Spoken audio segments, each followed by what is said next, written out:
Oi, gente, tudo bem com vocês? Quero pedir para quem ainda não se inscreveu no canal para se inscrever, para curtir, compartilhar, comentar, interagir aí comigo, porque é muito importante e me ajuda, tá bom? Vou esperar aqui um pouquinho para ver se vocês vão pelo menos aí curtir. É o tempo suficiente para vocês curtirem. Agora vamos lá. Gente, há um tempo eu postei lá no Instagram, né, uma enquete para que voltassem para escolher se queria um vlog ou um vídeo de portério. O vlog ganhou, gravei, trouxe aqui bonitinho pra vocês. Só que eu decidi agora fazer também sobre o portério, porque tem pessoas que também votaram pra mim gravar sobre o portério. Se olhar pra cá, é porque eu vou estar lendo algumas coisas que eu escrevi pra não esquecer de falar aqui, tá bom? Então vamos lá. Choque de realidade quando chega em casa com um bebê. Sim, gente. Lá no hospital, eu tive sim um choque de realidade que o bebê havia nascido. Mas quando eu cheguei em casa, o choque foi maior. Por quê? Você, pelo menos no meu caso, né, na minha experiência, era eu, o Francisco e o neném, né? Mãe, pai e o filho. E eu tava com muita dor, gente. Eu sofri muito no meu puerpério, tá? Eu sofri muito de dor. Tem mães que não sofrem tanto. Pra quem não sabe, eu tive uma cesárea e sofri muito, né? O meu pós-parto foi bem dolorido. Até pra abaixar no vaso eu precisei de ajuda, porque em casa, na casa que a gente morávamos, o vaso era bem baixo. Então, se eu fosse abaixar sozinha, eu tinha que abaixar. Então, sozinha, né? Então, precisava até de ajuda. Precisei. E quando esse choque de realidade, por quê? Porque é um medo absurdo. E aí já vem um outro ponto, que depois eu vou falar, que é o medo da perda, né?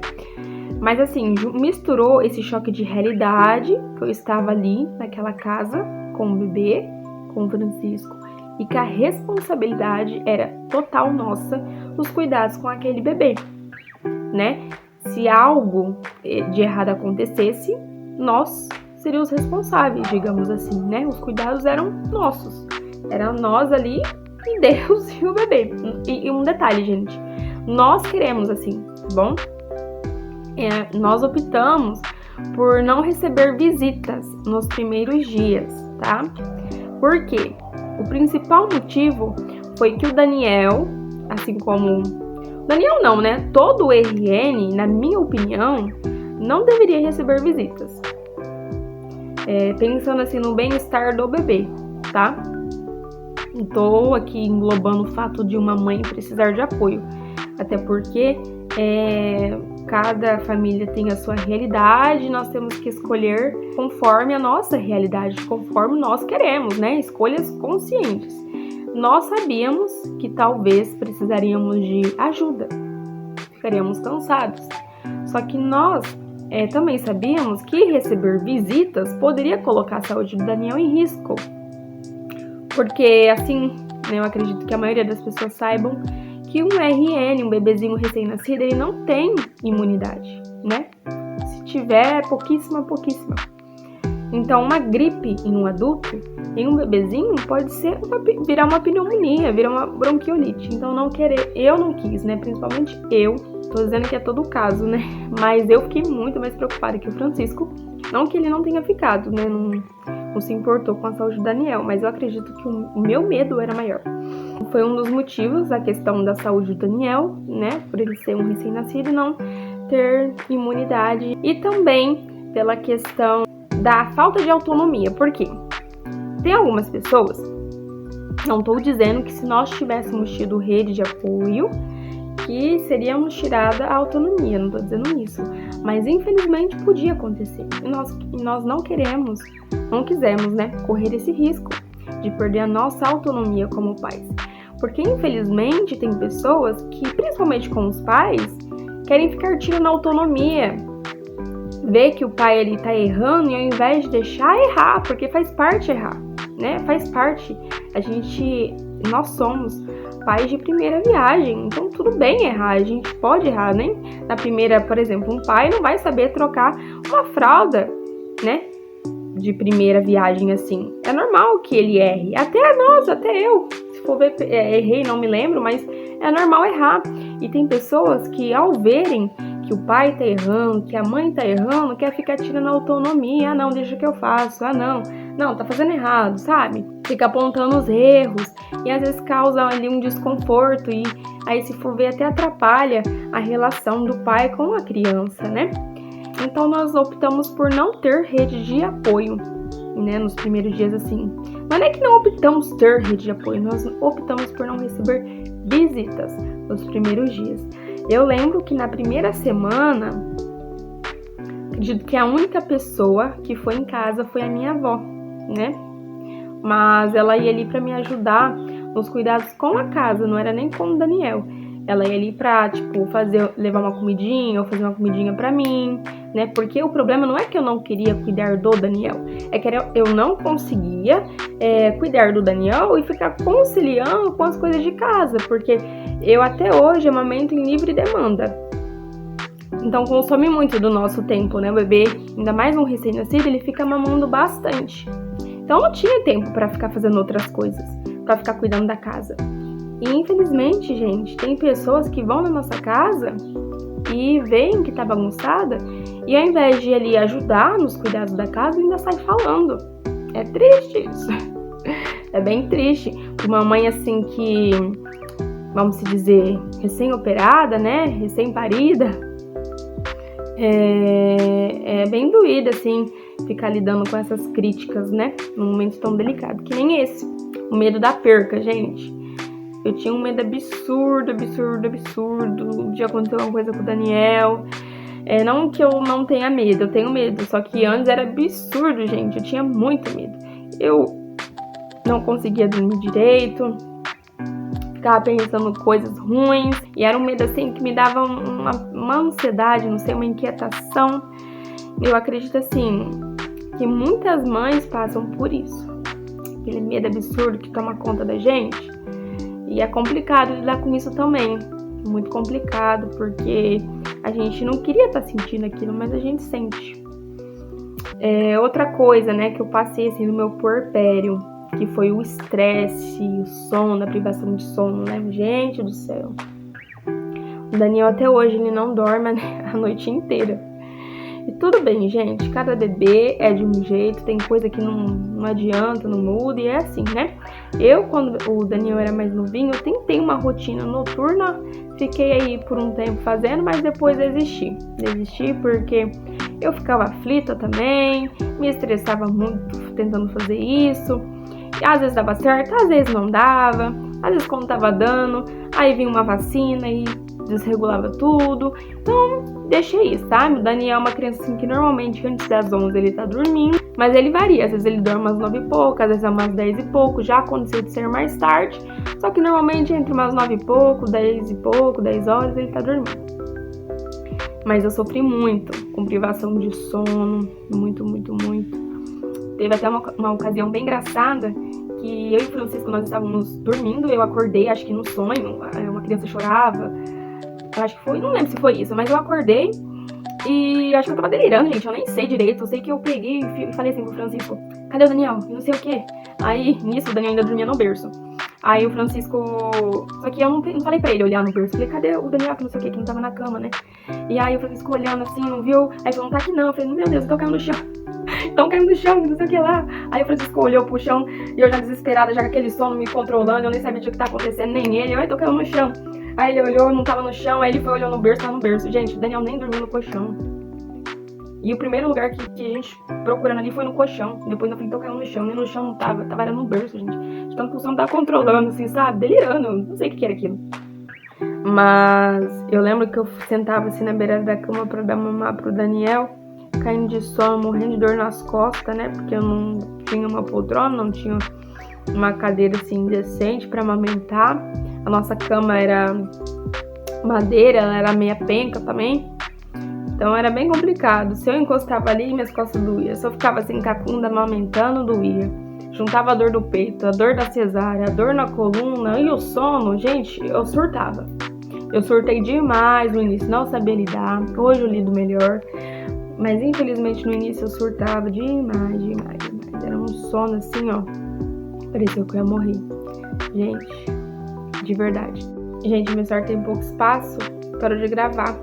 Eu vou continuar aqui. Lembro que um dia depois de chegar do hospital, acho que foi um dia depois, fui parar na Santa Casa, porque eu tava com uma fraqueza assim, ó, de tanto cansaço. Porque lá no hospital nós já não víamos dormindo bem, né? Porque dividíamos quarto, então quando o bebê dormia, o outro acordava o outro. Então foi bem complicado, depois que dividimos o quarto lá. E já vinha de noite, assim, sem dormir praticamente. E aí quando chegamos em casa, parece que piorou.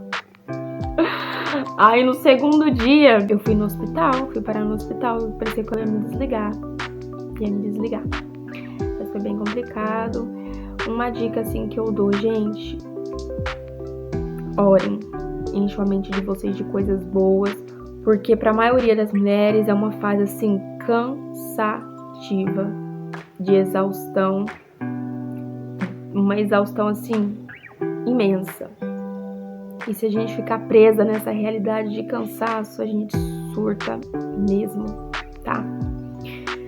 Vamos pra outra coisa aqui que eu coloquei: problemas na amamentação. Eu tinha muita vontade de amamentar, porque eu sei o quão benéfico é o leite materno para a criança. Então, escolhi a amamentação, né? E assim, gente, sofri muito também. O peito rachou, sangrou. Fui corrigindo a pega e fiz uso de pomada. Não tô indicando aqui, até porque já li muito, né, que não é indicado passar nada no peito, nenhuma pomada, nada. Mas eu passei e pra mim foi bom, me ajudou. Então assim, se você quiser usar, a escolha é sua, tá? Eu decidi usar, escolhi usar, mesmo sabendo que não é o recomendável. Mas eu escolhi e me ajudou. Então a escolha é sua, tá bom? Mas assim, meu peito rachou, doeu muito. Lembro que olha, nossa, eu sofri de dor. E aí foi onde eu entrei com o uso da chupeta. Não queria ter dado a chupeta, entrei com o uso da chupeta. Mas logo depois, também uns meses depois, eu perdi a chupeta do Daniel ficou lá pro lugar onde nós morávamos. Aí ele acostumou sem a chupeta, pegou o dedo por alguns dias e depois parou. Mas assim, entrei com a chupeta, né, porque pra dar um pouco de descanso pro peito. Então ficou peito e chupeta, peito e chupeta, peito e chupeta. Mas foi o que ajudou também, viu, gente? Por mais que tem pessoas que falam que a chupeta atrapalha na amamentação, eu sei disso, há evidências para isso, mas eu escolhi usar e me ajudou, tá? Me ajudou, porque deu um descanso pro meu peito. Então eu passava pomada, às vezes ele ficava na chupeta, às vezes quando ele vinha mamar, eu dava o peito que tava menos machucado pra ele. E fui ajeitando a pega, colocando a boquinha dele mais certinha, né, na auréola. E aí foi sarando, gente, graças a Deus. Mas rachou, sangrou, doeu, chegava, acho que morder, assim, o travesseiro, pano de dor. Sobre visitas em casa, eu já falei, né, que a gente optou por não receber visita nos primeiros dias. A única pessoa que foi a minha avó, mas foi pra ajudar ali nos cuidados da casa mesmo, sabe? Se hoje vocês me perguntassem assim, Lê, hoje, se fosse pra você novamente escolher receber visitas ou não, você escolheria receber? Eu diria a vocês que depende muito. Vamos dizer assim que não recebemos visita. Os primeiros dias mesmo não recebemos visita, como eu disse pra vocês, só foi minha avó. Mas fez falta uma rede de apoio, sabe? Fez falta o apoio, a ajuda fez falta. Com os cuidados, assim, da casa, um apoio emocional, né? Às vezes até mesmo cuidado com o Daniel. Só que, gente, entre ter cansaço e passar por estresse sem rede de apoio e passar por estresse, cansaço com rede de apoio, eu prefiro sem. Por que eu tô dizendo isso? Porque tem rede de apoio que não é apoio, que é um apoio barato, vamos dizer assim, sabe? Que você vai ter, vamos dizer assim, a pessoa ali na sua casa, mas você vai mais passar por estresse, mais se desgastar do que se a pessoa não estivesse ali, tá? Porque, infelizmente, tem muitas pessoas que vão ali na casa depois que o bebê nasce só para ver a criança, né? Nem interessado em saber como a mãe tá, em ajudar a mãe de fato. é mais pra ver o bebê, pra pegar o bebê, pra ter aquele momento com o bebê. Então, se vocês me perguntassem, você escolheria ter rede de apoio, receber visitas? Depende muito, depende se a pessoa é íntima a nós e depende se a pessoa respeita limites, tá? Porque se a pessoa não respeita limites, que é o mínimo, gente, vai haver divergência, e muita, tá? E por coisas simples.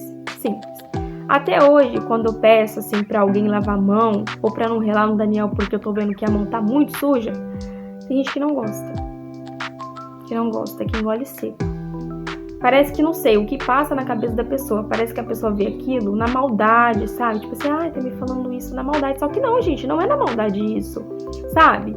Eu não gosto, gente, de verdade, eu não gosto que rela no Daniel, que fica grudando no Daniel, se eu tô vendo que a pessoa ali tá, sei lá, bem suja, ou se a pessoa pegou em dinheiro e não quer passar um álcool, não quer lavar a mão antes, eu não gosto. E às vezes, por você não ter intimidade com a pessoa, você acaba não falando. E aí, você acaba engolindo, aceitando a pessoa fazer da forma que ela acha certo com o seu filho, por medo de falar não.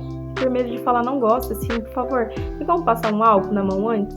Então, gente, se for pra vocês receberem visitas, sendo que você não tem intimidade com a pessoa pra corrigi-la, no amor, tá? Não tô falando da ignorância, corrigi-la, é melhor não receber. Se for pra você receber visita, sabendo que a pessoa ali não aceita muito limite, você colocar limite, então não receba, gente. Eu dou um conselho pra vocês. Porque senão, além de você passar por privação de sono, se for o seu caso, além de você estiver sentindo dor pós-parto, se for o seu caso, que eu acredito com a maioria das mulheres, e passando por todas essas dificuldades, né, de ser mãe, de pós-parto, com a criança ali, e tendo ainda que lidar com pessoas difíceis, é melhor, então, ser sem pessoas, no caso. Porque tem gente que não respeita, tem gente que não vai querer respeitar, né? Coisa básica também, por exemplo, às vezes você querer dar banho no seu filho de um jeito e a pessoa ali, por uma coisa assim, acabar te desrespeitando, sabe? Na fala dela, na forma que ela for falar, não, mas na minha época eu não fazia assim, ou não é assim que faz, sabe? Tem gente que é ignorante mesmo. Então vai querer ali meio que te constranger na intenção mesmo, porque tem gente que fala, às vezes a pessoa fala, mas não é na intenção. Só que a gente sabe que tem muitas pessoas que falam sim na intenção, na maldade. Então, escolha bem quem você quer receber. Pense bem, converse com seu marido se você for casada, mora junto, não sei. Então, conversem bem, tá? Decidam juntos, que é muito importante. Não é só respeitar você, as suas decisões como mãe. Se você for casada, é importante que também respeite as decisões do seu marido, né? Respeite ele. Então, assim, tem que ter um consenso aí entre ter uma rede de apoio barata e entre não ter uma rede de apoio, mas ter um pouco mais de paz, porque se eu tivesse e não fosse ter paz, eu prefiro não ter, né? Porque aí é um desgaste a menos. Por mais que eu passe ali em estresse por conta de sono, fome, dor, enfim, eu não vou estar passando estresse com pessoas, né? Então, assim, gente, me fez falta ter uma rede de apoio. Só que eu fiquei com receio de receber pessoas pelo fato de eu ficar com dúvidas. Um dos motivos foi aquilo que eu falei, da questão da imunidade da criança, né? E a outra questão é o receio, o medo da pessoa não respeitar, sabe? Faltar com respeito, não te entender, achar que tudo que você faz é errado. Então, se é uma pessoa que não te passa essa confiança de que vai te respeitar, eu te aconselho a não receber, tá? Não ficar ali. Tem gente que, acaba aceitando pessoas ali nos primeiros dias e se frustra muito, gente, sofre muito, tá? Não tô dizendo que todo mundo vai passar por isso, mas pense bem, uma coisa que tem que pensar muito bem, tem que ser uma coisa que você tem certeza, não que você vai ficar com dúvidas, será que vai me respeitar? Será que, né? Será que vai dar certo? Não, tem que ser uma coisa assim que você fique em paz, tá? Você tem que ter paz, sentir paz. Então é isso, gente. Eu espero que vocês tenham gostado do vídeo. Qualquer dúvida, pode deixar aí nos comentários. Não esqueça de deixar o like e de se inscrever e ativar o sininho para não perder nenhuma nova notificação, nenhum novo conteúdo, tá bom? Um beijo e até o próximo vídeo.